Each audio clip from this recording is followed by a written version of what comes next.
Captain Sarah Chen stood on the bridge of the UNS Indomitable, watching the stars shift as her ship dropped out of hyperspace.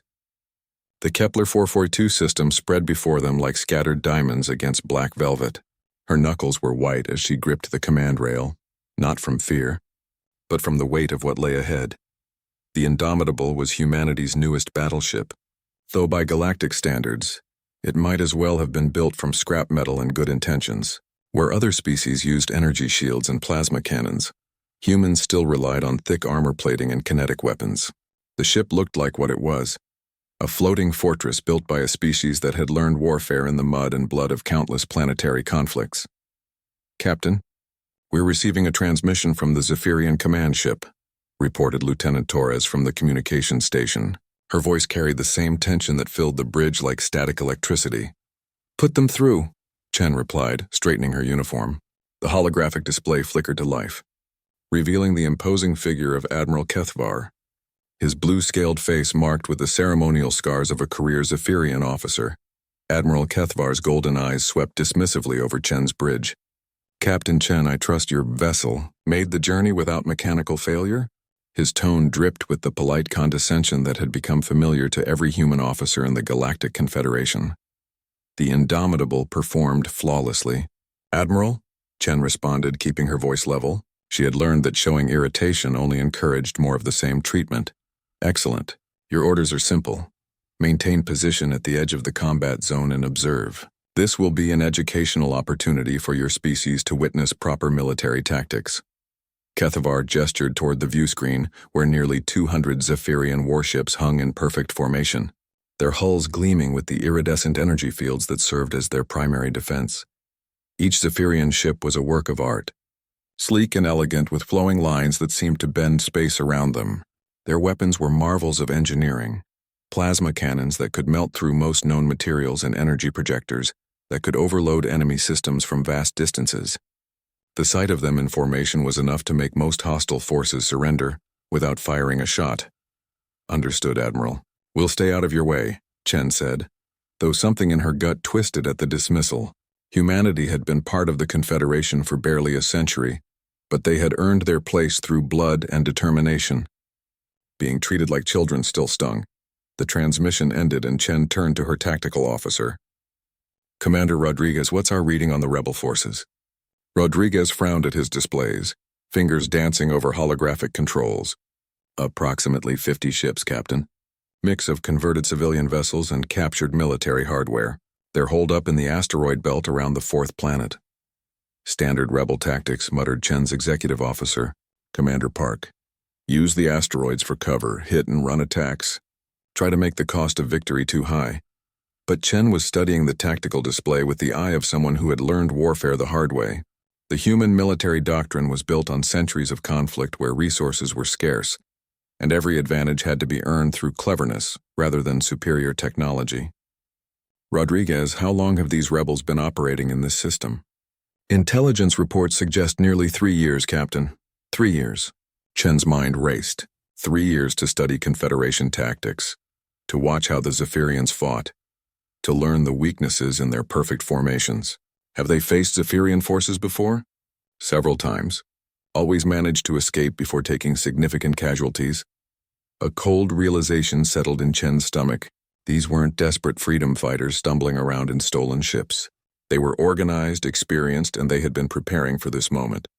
The Zephyrians, with their 1,000 years of military tradition and overwhelming technological superiority, were about to walk into a trap. "Commander Park, bring us to general quarters," Chen ordered quietly.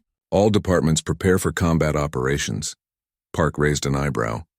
"Captain, our orders were to observe—" "I know what our orders were," Chen replied, her voice carrying the weight of command. "But I also know what I'm seeing. Those rebels aren't running scared. They're lying in wait.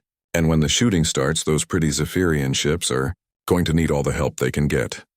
The bridge crew exchanged glances, but began carrying out their orders with the practiced efficiency that had made human crews respected throughout the Confederation, even if their ships were not.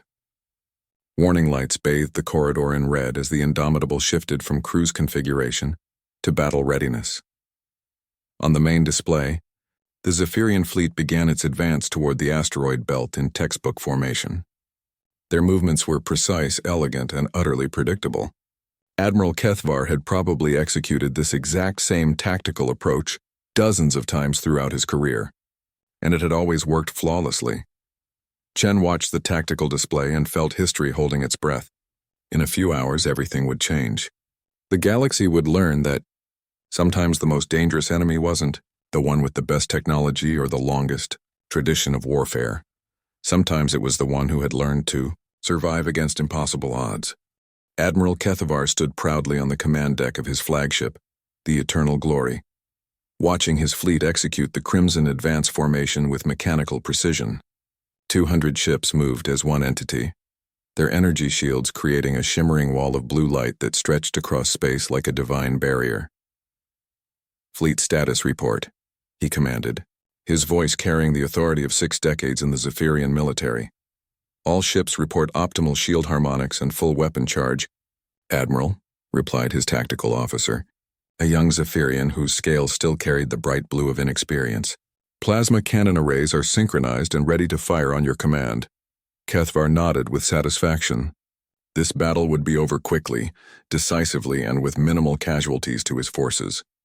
The Crimson Advance had been developed by his great-grandfather during the Sector 7 rebellion 2 centuries ago.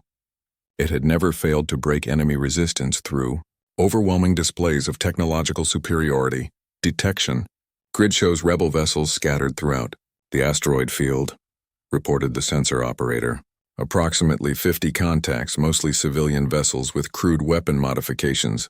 "Pathetic," muttered Kethvar. "Initiate the advance. Target the largest concentrations first. We'll make an example that will discourage future rebellions." The fleet moved forward with stately grace, their formation an perfect example of Zephyrian military doctrine. Each ship knew its exact position, its role in the greater strategy, its responsibility to maintain the geometric perfection that had made their navy the most feared force in the galaxy. On the edge of the combat zone, Captain Chen watched the advance with growing unease. "Commander Rodriguez, are you seeing what I'm seeing?" Rodriguez leaned over his tactical display, his face grim. "If you mean that the rebels are staying perfectly still while 200 warships bear down on them, then yes, Captain." "They're not running. They should be running," Park muttered. "Any sane commander would scatter the moment they saw that fleet." Chen's hands tightened on the command rail. Her instincts, honed by years of warfare where survival depended on reading the battlefield correctly, were screaming warnings. "Rodriguez, scan for anomalous energy signatures in the asteroid field. Look for anything that doesn't belong." "Scanning, Captain. I'm reading multiple metallic objects distributed throughout the asteroid belt. They're small, maybe 2 meters each, and they're powered down. Almost invisible unless you know what to look for." "Mines," Chen breathed. "It's a trap." The Zephyrian fleet continued its advance, completely unaware of the danger. Their sensors, calibrated to detect energy signatures and active weapons, were blind to the dormant devices scattered among the asteroids like deadly seeds waiting to bloom. "Should we warn them, Captain?" asked Torres from communications. Chen hesitated for a moment that felt like an eternity. The Zephyrians had dismissed humanity as inferior, had relegated them to observer status like children watching adults work. But they were still allies, still fellow members of the Confederation. "Open a channel to Admiral Kethvar," she ordered. The Admiral's image appeared on screen, his expression one of barely controlled irritation. "Captain Chen, you were ordered to maintain position and observe. This channel is for emergency communications only. Admiral, you need to halt your advance immediately. We're detecting what appears to be a minefield distributed throughout the asteroid belt." Kethvar's golden eyes narrowed. "Captain, our sensors show no such threat. Perhaps your primitive detection equipment is malfunctioning." "Sir, with respect, these devices are powered down. They're specifically designed to avoid detection by energy-based sensors." "Impossible. No civilization in this sector possesses such technology." Kethvar's voice carried the absolute certainty of someone who had never been wrong about military matters. "Continue your observation duties, Captain. Do not interfere with this operation again." The transmission ended, leaving Chen staring at a blank screen. She had tried to warn them, had tried to share what human sensors could detect that Zephyrian ones could not. But pride and prejudice had made them deaf to her words. "Captain, The Zephyrian fleet is entering the asteroid field, Rodriguez reported, his voice tight with tension. All hands, brace for impact, Chen announced over the ship's communication system. We're about to witness the galaxy's most advanced fleet walk into a trap that could have been avoided. The first mine detonated as the Eternal Glory passed within 50 meters of a seemingly innocuous asteroid. The electromagnetic pulse that erupted was invisible to the naked eye, but its effects were immediate and devastating. Every energy shield in the Zephyrian fleet flickered and died like candles blown out by a hurricane. Navigation systems crashed, weapon controls went dark, and communication arrays fell silent. In the space of 3 seconds, the most technologically advanced military force in known space became a collection of helpless metal shells drifting in the void. "Dear God," whispered Park as more mines detonated in sequence, each pulse washing over the paralyzed fleet like waves of electronic death. Chen watched in horrified fascination as chaos erupted throughout the Zephyrian formation. Ships collided with asteroids they could no longer navigate around. Others drifted helplessly as their crews struggled to restore basic life support systems. Then the rebel ships emerged from hiding, no longer the ragtag collection of converted civilian vessels they had appeared to be. These were purpose-built warships, their hulls scarred by battle and their weapon systems humming with deadly intent. "Captain," Rodriguez called out, "the rebel fleet is moving to attack positions. The Zephyrians are sitting ducks." Chen made the decision that would define the rest of her career in a heartbeat. "Helm, take us into the asteroid field. All departments, battle stations. We're going to even the odds." "Captain," Park said quietly, "we're one ship against 50. Our orders were to observe." Chen turned to face her crew, her eyes blazing with determination. "Our orders were to observe, but our duty is to protect our allies. Even the ones who think we're not worth listening to." The Indomitable surged forward, its armor plating gleaming dully in the starlight as it raced toward what every tactical manual would call certain destruction. The first rebel plasma bolt struck the Indomitable amidships, and the bridge crew felt the impact through the deck plating. But where a Zephyrian ship would have relied on energy shields to absorb the hit, the human battleship simply shrugged it off. The bolt splashed harmlessly against layered armor plating, designed to stop kinetic projectiles traveling at significant fractions of light speed. "Armor integrity holding at 97%, reported Chief Engineer Santos over the comm. "Hull breach in Section 7, emergency bulkheads are sealed. Atmosphere is stable." Captain Chen smiled grimly as she watched 3 rebel ships converge on their position, expecting to finish off what they thought was a crippled vessel. "Mr. Rodriguez, bring the point defense system online. Show them what human engineering looks like." The Indomitable's hull suddenly bristled with defensive weapons that had been invisible moments before. Dozens of small-caliber cannons emerged from hidden ports, their targeting systems already locked onto incoming missiles and fighter craft. When they opened fire, the space around the human ship became a storm of metal and explosions. Unlike the elegant energy weapons favored by most galactic civilizations, these were crude, simple, and devastatingly effective. High-velocity projectiles tore through rebel fighters like paper, while proximity-fused shells created deadly clouds of shrapnel that no amount of fancy maneuvering could avoid. "Helm, give me a spiral descent toward that asteroid cluster," Chen ordered. "Use the rock for cover and force them to come at us in single file." Lieutenant Nakamura at the helm grinned as she fired the maneuvering thrusters. The Indomitable twisted through space like a dancer, using reaction mass and physics instead of the gravitic drives that most alien ships relied on. When the electromagnetic pulses from the mines disrupted the rebel ship's artificial gravity systems, they found themselves wallowing helplessly while the human ship continued to move with perfect precision. "Target the lead rebel cruiser," Chen commanded. "Main guns, armor-piercing rounds." The Indomitable's primary weapons were railguns, massive electromagnetic accelerators that launched projectiles at velocities that made them barely distinguishable from energy weapons. But unlike plasma or laser systems, these weapons didn't rely on complex energy manipulation systems that could be disrupted by electromagnetic interference. The tungsten dart that struck the rebel cruiser was no bigger than a telephone pole, but it was traveling at 12% of light speed. It punched through the ship's hull like it was made of tissue paper, continued through 3 interior decks, and emerged from the other side in a spray of metal and atmosphere. "Direct hit," Rodriguez called out. Enemy vessel is venting atmosphere and showing signs of reactor instability. But Chen was already thinking 3 moves ahead, the way human commanders had learned to do when facing technologically superior enemies. Launch missile spread, pattern delta.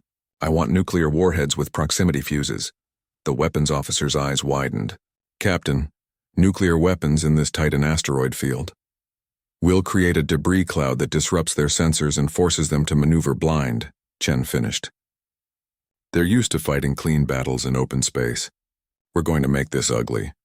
A dozen missiles streaked away from the Indomitable, their primitive but reliable guidance system steering them toward the largest concentration of rebel ships. The nuclear explosions that followed lit up the asteroid field like a string of artificial stars, sending fragments of rock spinning in all directions at lethal velocities. The rebel formation, which had been closing in for the kill, suddenly found itself flying through a maze of deadly debris. Ships that had been built for elegant space combat were forced to maneuver desperately to avoid chunks of rock traveling faster than bullets. "Brilliant," whispered Commander Park, watching the tactical display as rebel ships collided with asteroids or each other, in their desperation to avoid the debris storm. "You've turned their trap against them." Chen nodded, but her attention was already shifting to the disabled Zephyrian ships drifting helplessly throughout the combat zone. "Rodriguez, are you detecting any signs of system recovery from the Zephyrian fleet?" "Negative, Captain. The electromagnetic pulse was specifically designed to overload their energy-dependent systems. They're dead in space until their crews can manually reset every major system. Then we need to buy them time." Chen turned to Torres at Communications. "Open a general broadcast to all Zephyrian vessels. All frequencies." "Channel open, Captain. All Zephyrian vessels, this is Captain Chen of the UNS Indomitable. Your energy-based systems have been disabled by electromagnetic pulse weapons. You need to switch to manual control immediately. Start with life support, then navigation, then weapons. Your backup power cells should have enough charge for basic operations if you don't try to restart everything at once." A moment later, Admiral Kethvar's voice crackled over the emergency communication channel, his usual arrogance replaced by desperation. "Captain Chen, our systems are completely non-responsive. We have minimal life support, and no weapons or navigation capability. Admiral, you need to manually activate your backup systems. Find the emergency power distribution panel. It should be in your engineering section. Reset each system individually, starting with life support." We don't have manual backup systems," Kethvar admitted, his voice barely audible. "Our technology is fully integrated. We've never needed to operate without our primary computing systems." Chen felt a chill that had nothing to do with the vacuum of space. The Zephyrians had built their entire military around advanced technology, never considering what would happen if that technology failed. They were like master swordsmen who had forgotten how to fight with their hands. "Stand by, Admiral. We're going to get you through this." Chen turned to her crew. "Mr. Rodriguez, plot an intercept course for the Eternal Glory. Chief Santos, prepare boarding teams with portable power units and manual override equipment."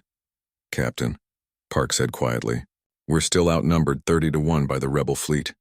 If we stop fighting to help the Zephyrians, then we do both," Chen replied, her voice carrying the iron certainty that had gotten her this far. "We fight like humans. We multitask, we improvise, and we never give up." The Indomitable accelerated toward the drifting Zephyrian flagship, its guns never stopping their deadly work as they carved a path through the rebel forces. Behind them, the asteroid field burned with the fires of nuclear explosions and the sparks of kinetic impacts. For the first time in galactic history, the most advanced alien fleet in known space was being saved by the species they had dismissed as primitive, and the lesson was just beginning. Chief Santos materialized on the bridge of the Eternal Glory with 6 of her best engineers, their magnetic boots clanking against the deck plates as they surveyed the darkened Zephyrian command center. Emergency lighting cast everything in an eerie red glow, and the normally pristine bridge was filled with the acrid smell of burned electronics. Admiral Kethvar stood helplessly beside his command chair, his golden eyes reflecting the portable work lights that Santos's team had set up. Around him, his crew sat at dead control stations, their faces showing the peculiar helplessness of people whose entire world had been built on technology that no longer worked. "Admiral," Santos said, setting down a heavy case filled with human-made equipment, "we're going to get your ship fighting again, but it's going to require some changes to how you operate." "Changes?" Kethavar watched with fascination as the human engineer pulled out what looked like primitive cable assemblies and manual control interfaces. These devices appear to be mechanical. That's right, Santos replied, already connecting bypass cables to the ship's power distribution system. When electronics fail, you fall back on mechanics. When computers crash, you use your hands and your brain. It's called redundancy, and it's kept humans alive for centuries. On the Indomitable's bridge, Captain Chen watched the tactical display as her ship continued its deadly dance through the asteroid field. 3 more rebel ships had fallen to her guns, but the enemy was adapting, using the debris cloud to mask their movements and coordinate attacks from multiple directions.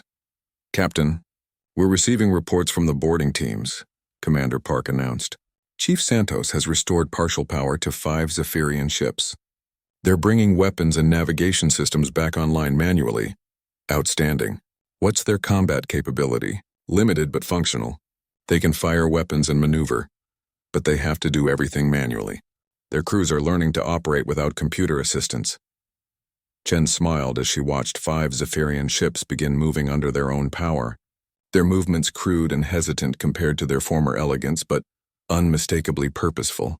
"Open a channel to Admiral Kethavar." The Admiral's face appeared on screen, his expression a mixture of gratitude and bewilderment. "Captain Chen, your people have performed what I can only call a miracle. My engineering staff is amazed by these manual override systems." "Just human engineering, Admiral. Now, are you ready to show these rebels what happens when you corner a Zephyrian fleet?" Kethavar's eyes hardened with renewed determination. "Indeed we are, Captain. My ships await your orders." Chen raised an eyebrow. The proud Zephyrian Admiral was actually asking for tactical guidance from a human. "Admiral, I suggest we use our mobility advantage. Your ships can now maneuver without relying on computer assistance. The rebels are still dependent on their automated systems, which means they'll have predictable response patterns." "Explain your strategy, Captain." "We're going to fight like pirates, Admiral. No formation flying, no predetermined tactical patterns. Each ship picks its own targets and uses the asteroids for cover. The key is unpredictability. Keep them guessing what we'll do next." To Chen's surprise, Kethavar actually smiled. "Captain, you're asking me to abandon 6 centuries of Zephyrian naval tradition?" "Yes, sir." "I am. Excellent. It's about time we tried something new." What followed was unlike any battle in recorded galactic history. Zephyrian ships that had spent centuries moving in perfect formation suddenly scattered like a pack of wolves, each vessel hunting independently through the asteroid field. Their plasma cannons, normally fired in coordinated volleys, now struck from unexpected angles and ranges. The rebel fleet, which had been systematically destroying disabled enemies, suddenly found itself facing an entirely different kind of opponent. Ships that should have been helpless were moving with deadly purpose, their attacks coming from directions that violated every tactical doctrine in the rebel playbook.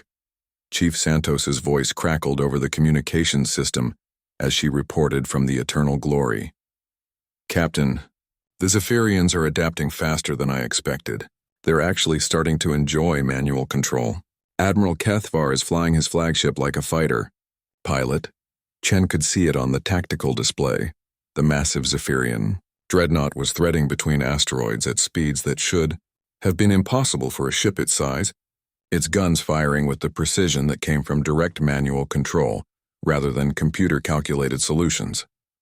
"Captain," Rodriguez called out, "I'm reading massive energy buildup from the rebel command ship. They're preparing to ram the Eternal Glory." Chen's blood ran cold. A ramming attack was the ultimate desperation move, but it would be devastatingly effective against the manually controlled Zephyrian flagship. "Helm, emergency acceleration toward the rebel dreadnought. All weapons target their engines." The Indomitable surged forward like a bullet, its railguns sending tungsten darts into the rebel ship's propulsion systems, but the enemy vessel was too committed to its attack run to be stopped by conventional weapons. "Time to ramming?" Chen demanded. 30 seconds at current velocity," Park replied. "The Eternal Glory can't maneuver fast enough to avoid it." Chen made a decision that would be studied in military academies for decades to come. "All stop. Rotate ship 90 degrees port. Prepare for collision." "Captain," Park's voice carried disbelief. "We're going to take the hit meant for the Eternal Glory. Our armor can handle it. Their ship cannot." The Indomitable positioned itself directly between the ramming rebel ship and the Zephyrian flagship. When the collision came, it was like watching a freight train hit a mountain. The rebel vessel crumpled against the human ship's armored hull, its momentum absorbed by layers of steel and composite materials designed to stop kinetic weapons. Damage alarms screamed throughout the Indomitable, but the ship held together. Emergency bulkheads sealed hull breaches, backup systems came online, and the crew worked with the practiced efficiency of people who had trained for exactly this kind of catastrophic damage. "Damage report," Chen called out, blood trickling from a cut on her forehead. "Hull integrity at 60%, but we're still combat capable," Santos reported. "The rebel ship is dead in space. Their entire front section is gone." Admiral Kethvar's voice came over the communications channel, filled with something that sounded suspiciously like awe. "Captain Chen, you just used your ship as a shield to protect mine." "Just returning the favor, Admiral. Now shall we finish this?" Around them, the tide of battle had completely turned. Zephyrian ships were systematically destroying the rebel fleet, their crews having learned to fight without the electronic crutches they had depended on for centuries. The rebels' carefully planned ambush had become their own destruction. The last rebel ship exploded in a brilliant flash of white light, its hull torn apart by a concentrated barrage from 3 Zephyrian cruisers working in perfect coordination. The silence that followed was deafening, not the silence of space, but the silence of disbelief that echoed across communication channels throughout the Kepler 442 system. Captain Chen stood on the bridge of the Indomitable, surveying the aftermath of the battle through her cracked view screen. Debris from 50 rebel ships drifted among the asteroids like metal snow, while the surviving Zephyrian fleet hung motionless in space, their crews still processing what had just happened. The human battleship looked like it had been through a meat grinder. Scorch marks covered its hull, armor plating hung in twisted sheets, and atmosphere vented from dozens of minor breaches. But it was still intact, still functional, and still ready to fight if necessary. "Damage assessment?" Chen asked, her voice hoarse from breathing smoke-tainted air during the worst of the fighting. Chief Santos's voice came through the intercom, tired but satisfied. "Hull integrity at 45%, but all critical systems are operational. We lost 2-point defense turrets and the number 3 railgun is offline for repairs. Casualties are minimal. 18 wounded, no fatalities." Chen nodded, allowing herself a moment of pride in her crew. They had done the impossible. Not just survived, but emerged victorious from a battle against overwhelming odds. "Outstanding work, Chief. Get repair teams on the critical systems. We need to be ready in case there are more rebel forces in the area." "Captain," Lieutenant Torres called from communications, "Admiral Kethvar is requesting permission to come aboard." "Tell the Admiral he's welcome anytime," Chen replied. "And Torres, make sure the honor guard is present. I have a feeling this is going to be an important conversation." 20 minutes later, Admiral Kethvar stood in the Indomitable's main docking bay, his ceremonial robes somehow still immaculate despite the chaos of battle. But his golden eyes, usually cold and dismissive, now held something Chen had never seen before: respect. "Captain Chen," he said formally, "I come before you not as a superior officer, but as a student seeking to understand what I have witnessed today." Chen stepped forward, her own uniform showing the wear and tear of the battle. "Admiral, you don't need to thank me. We're allies. We fight for each other." "But that's exactly what I don't understand," Kethvar said, his voice carrying genuine confusion. "My fleet dismissed your warnings, treated your ship as an outdated relic, relegated you to observer status. By every measure of military protocol, you had no obligation to risk your crew for mine." Chen was quiet for a moment, considering her words carefully. "Admiral, with respect, that's the difference between human and Zephyrian military thinking. You see protocol and hierarchy. We see people who need help, but how?" Kethvar gestured toward the damaged ship around them. 1 vessel against 50. "Every tactical computer in the galaxy would have calculated your chances of success as essentially 0. That's because tactical computers don't understand human nature," Chen replied with a slight smile. "We don't fight by the rules when the rules don't work. We adapt, we improvise, and we never give up.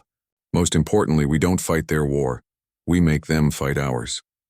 Commander Park stepped forward, her tablet displaying battle statistics. "Admiral, if I may explain the tactical situation? The rebels had planned for a conventional engagement against energy-dependent ships. They never considered facing kinetic weapons and manual control systems. Captain Chen turned their advantages into disadvantages. Kethvar studied the data with growing amazement. Your ship absorbed damage that would have destroyed any vessel in my fleet, continued fighting with systems that our engineers would consider primitive, and somehow convinced my crews to abandon 6 centuries of military doctrine in the middle of a battle. Your crews didn't need convincing, Admiral. They needed permission. Cypherian warriors are just as brave and capable as any human. They just needed to remember that technology serves the warrior, not the other way around. A month later, Captain Chen found herself standing before the Galactic Confederation Military Council, the highest military authority in known space. Representatives from dozens of species filled the amphitheater-like chamber, their attention focused on the human woman at the center of the room. Fleet Admiral Vortal, an ancient Draknari whose scales had turned silver with age, spoke from the elevated podium. Captain Chen, your actions at Kepler 442 have been reviewed by this council. The tactical recordings from Admiral Kethvar's fleet have been studied by our finest strategists. Chen stood at attention, uncertain whether she was about to be decorated or court-martialed. Her superiors had been unable to give her any guidance about what to expect from this hearing. The consensus of this council, Vortal continued, is that human military doctrine represents a fundamental paradigm shift in how we understand warfare. Your species has demonstrated capabilities that our tactical computers cannot adequately model or predict. Admiral Kethvar rose from his seat in the gallery. Honored council, if I may speak. Captain Chen's actions saved not only my fleet, but taught us lessons that we desperately needed to learn. Human tactical thinking has already been integrated into Zephyrian naval training programs. A murmur of interest rippled through the chamber. The proud Zephyrians, admitting they had learned from the species they had considered primitive, was unprecedented in Confederation history. Fleet Admiral Vortal nodded approvingly. Indeed, which brings us to the purpose of this hearing. Captain Chen, effective immediately. You are promoted to Commodore and assigned as the Chief of Tactical Innovation for the Confederation Armed Forces. Your mandate is to develop new doctrine based on human military principles. Chen's eyes widened in surprise. Sir, I'm honored, but I'm not sure I understand. What exactly does that position entail? You'll be teaching the galaxy how to fight like humans, Vortal replied with what might have been amusement. Every species in the Confederation wants to understand how one primitive battleship defeated an entire fleet. You're going to show them. 6 months later, Commodore Chen stood before a class of alien naval officers at the Confederation War College. The auditorium was filled with representatives from every major species, Zephyrians, Draknari, Altarians, and dozens of others, all eager to learn human tactical principles. The first principle of human warfare, she began, gesturing to a holographic display showing the battle at Kepler 442, is that there are no rules that can't be broken if breaking them saves lives. Technology is a tool, not a crutch. When your computers fail, you rely on your training. When your weapons malfunction, you improvise. When the odds are impossible, you change the game. A young Altarian officer raised her hand. Commodore, how do we train crews to think like humans? Our cultures have relied on systematic approaches to warfare for millennia. Chen smiled, remembering her own crew's reaction to being thrown into an impossible situation. You put them in scenarios where the systematic approach fails, then force them to find another way. Humans learned to fight dirty because we had to. Now you get to learn the same lessons without having to nearly go extinct first. As the lecture continued, Chen reflected on how much the galaxy had changed since that day in the Kepler 442 system. The Indomitable had been repaired and upgraded, now serving as the prototype for a new class of multi-species warships that combined alien technology with human tactical flexibility. More importantly, the galaxy had learned that advancement wasn't just about having the best technology. It was about having the wisdom to use whatever tools you had in ways your enemies never expected. After the class, Admiral Kethvar approached her with a question that had become familiar. Commodore, I still don't fully understand how you knew that one ship could defeat an entire fleet. Chen looked out the viewport at the stars beyond, where human and alien ships now patrolled together, their crews trained in the hybrid tactics that were becoming the new standard for Confederation forces. We didn't defeat an entire fleet, Admiral, she said quietly. We saved one. Everything else was just details. The galaxy had learned its lesson. Humanity's greatest weapon wasn't their technology or their tactics. It was their refusal to accept that anything was truly impossible when lives were on the line.